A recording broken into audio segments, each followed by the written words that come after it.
Bismillahirrahmanirrahim. Assalamualaikum warahmatullahi wabarakatuh. Alhamdulillah, alhamdulillah alladzi khalaqakum min nafsin wahidah wa batha minhuma rijalan katsiran wa nisaa. Asyhadu an la ilaha illallah wahdahu la syarika lah wa asyhadu anna Muhammadan 'abduhu wa rasuluhu wa la nabiyya ba'dah. Allahumma salli wa sallim wa karrim wa 'azzim wa syarrif ala sayyidina Muhammad wa ala alihi wa sahbihi wa mawala amma ba'd. Yang saya hormati keluarga besar kedua mempelai, teristimewa anak dan berdua yang tadi sudah kita saksikan bersama prosesi ijab dan kabul. Tentu dalam membangun, membina, menjalin rumah tangga tidak segampang dan seindah seperti yang ada di benak kalian hari ini. Rumah tangga mudah untuk direkatkan, tapi kadang-kadang sulit untuk dipertahankan. Nah, nasihat perkawinan dibutuhkan sebagai resep kalian mengarungi rumah tangga. Yang pertama, semua orang bisa mencari rezeki. Setiap pasangan bisa mendapatkan kekayaan, tapi belum tentu keberkahan. Sebagai orang yang baru membangun rumah tangga, carilah rezeki Allah, jangan abaikan keberkahan, karena keberkahan inilah yang akan membawa ketenangan dalam rumah tangga. Nah, mari kita lihat apa kata Quran tentang pasangan. Quran mengatakan pada surah An-Nur ayat 32, Allah berfirman, "Wankihu ayyama minkum wassalihin min ibadikum wa imaikum." Kawinkanlah orang-orang yang layak kawin di antara kalian dan orang-orang yang sudah pernah kawin kemudian membujang dari hamba-hamba dan dari golongan sahaya. Iyakunu fuqara yughnihimullah. Bila kalian dipasangkan dalam keadaan fakir, maka Allah akan cukupkan bila kalian telah mengikat ijab dan kabul. Oleh sebab itu, ijab dalam bahasa Indonesia artinya menawarkan, kabul artinya menerima. Apa yang ditawarkan? Seorang ayah dari anak wanita menawarkan kepada suami, sejak engkau menerima kabul, saat itulah tanggung jawabku sebagai ayah dari dunia hingga akhirat telah berpindah ke tanganmu. Sehingga ada satu ungkapan yang berkata, bila kau tidak suka lagi kepada anak gadisku, jangan kau sakiti hatinya, apalagi kau tampar dan kau caci. Datanglah kepadaku, kata ayah si perempuan, dan berikan kesempatan kepadaku untuk mengambil kembali anak putriku. Mengapa hal ini bisa terucap walaupun tidak wajar? Karena ada satu hal, seorang ayah sangat membanggakan anak gadisnya. Oke? Anda insya Allah akan menjadi ayah di antara anak-anak kalian. Cinta ayah kepada anak gadisnya jauh lebih indah daripada putranya sendiri. Putra, kebanggaan seorang ayah, dan putri, kecintaan belahan hati jiwanya. Oleh sebab itu, sayangi istrimu. Nabi ingatkan, man asyaka fa'affa famata fahuwa syahid. Barang siapa yang berpadu kasih, kemudian dia memperlakukan pasangannya dengan lemah lembut, famata, ketika ajal datang menjemput bila waktunya, fahuwa syahid, ia mati dalam badan syahid, kata Nabi. Apakah itu suami atau istri? Bisa dipaham? Keberkahan yang harus dicari bukan sekadar cinta untuk modal membangun rumah tangga. Keberkahan ada dua sumber utama. Ada keberkahan datangnya dari Allah, dan ada keberkahan yang Allah berikan kepada ayah dan ibu kalian. Anishkurli wali walidaika, kata Quran. Bersyukurlah kamu kepadaku Tuhanmu dan berterima kasih kepada kedua ayah ibu. Keberkahan ada di dua ini. Oke, bisa dipaham? Keberkahan yang datangnya dari Allah, sebanyak apapun harta kalian himpun, bila tidak salat, maka keberkahan tidak mungkin datang dalam bahtera rumah tangga kalian. Salat mencegah apa yang tidak mesti dan tidak wajar untuk dilakukan. Inna salata tanha anil fahsya'i wal munkar. Salat itu mencegah apa yang buruk yang ada di hati kalian. Saya mau tanya, tadi waktu batal wudhu sesudah ijab, apa yang dibaca? Ya, Allahumma barik lana fima razaqtana. Oh, bukan. Apa yang dibaca? Allahumma salli ala Sayyidina Muhammad. Perhatikan sabda baginda Rasul sallallahu alaihi wasallam.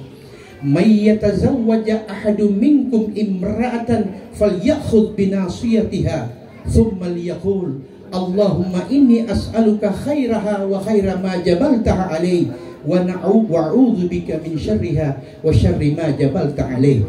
Bukan cium-ciuman.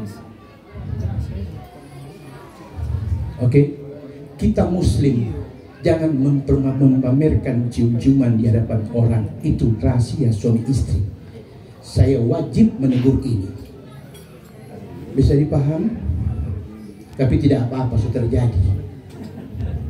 Bukan sesuatu yang haram, tidak. Tapi bangunlah rumah tangga dengan sesuatu yang wajar awalnya.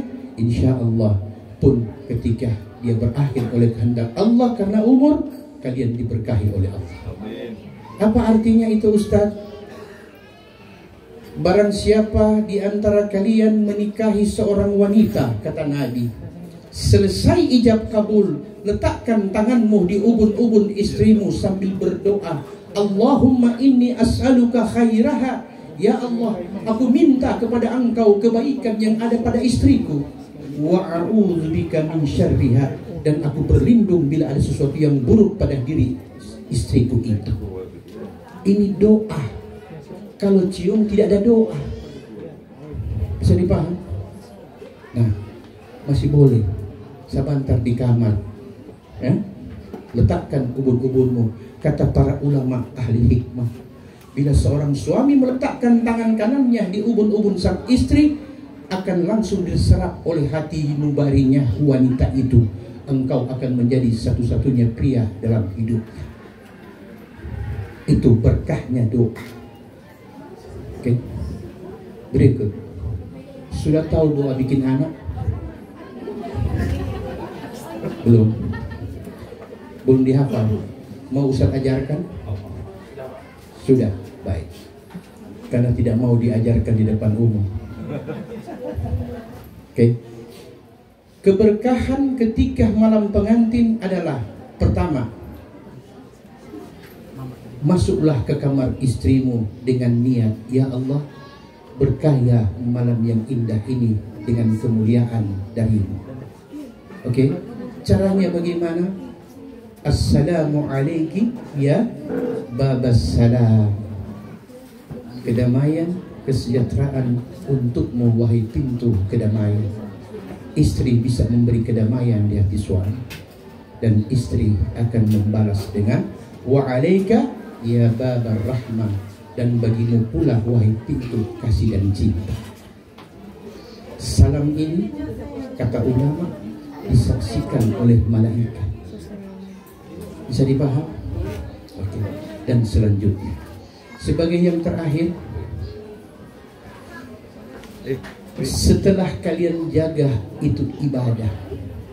Kan tadi kalau tidak sempat, MC bilang tadi ya, bahwa siapa nama yang perempuan, Nabila telah mendapatkan imamnya. Imam yang dimaksud di sini bukan hanya memandu rumah tangga, tapi imam dalam ibadah.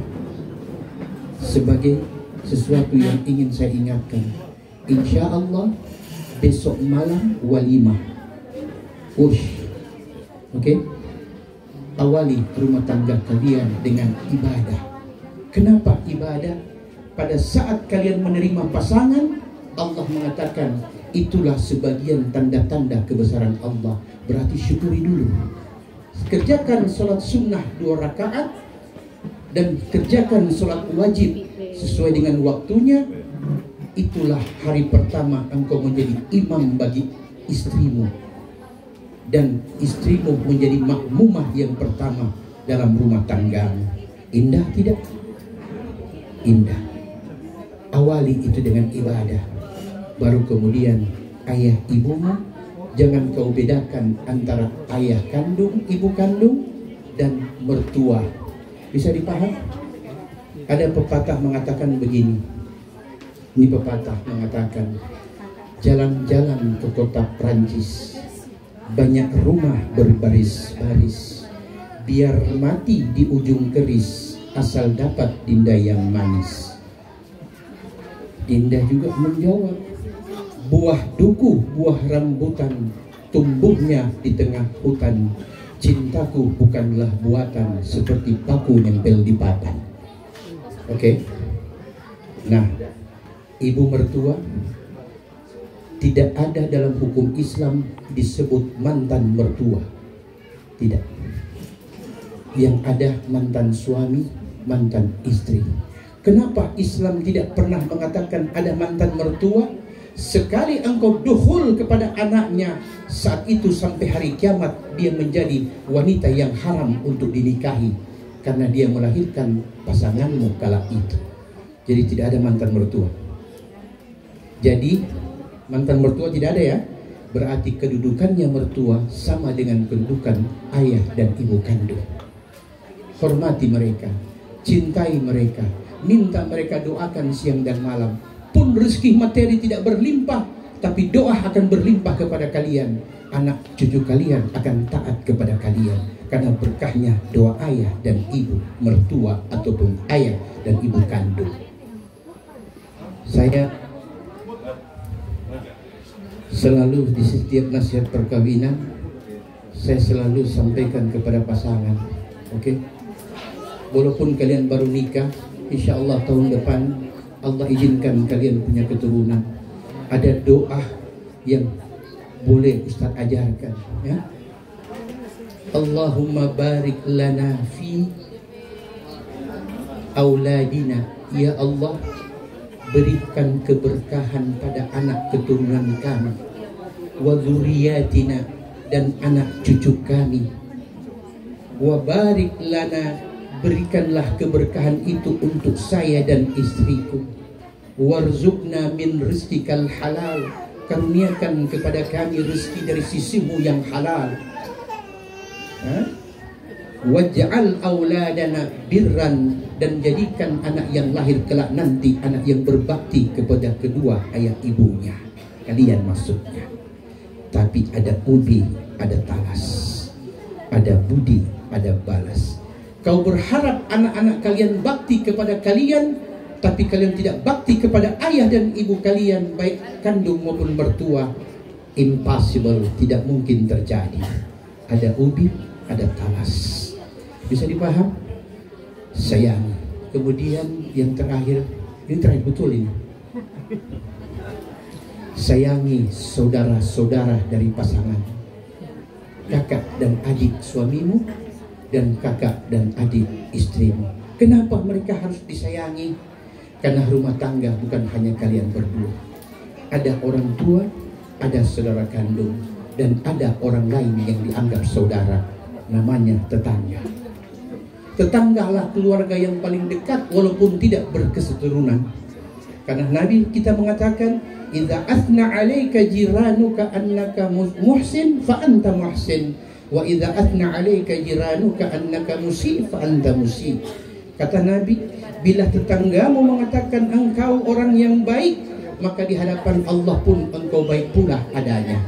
Namun bila tetanggamu mengatakan engkau orang yang buruk, maka yakinlah di hadapan Allah pun kalian buruk. Perbaiki hubungan dengan tetangga, jaga silaturahim dengan mereka.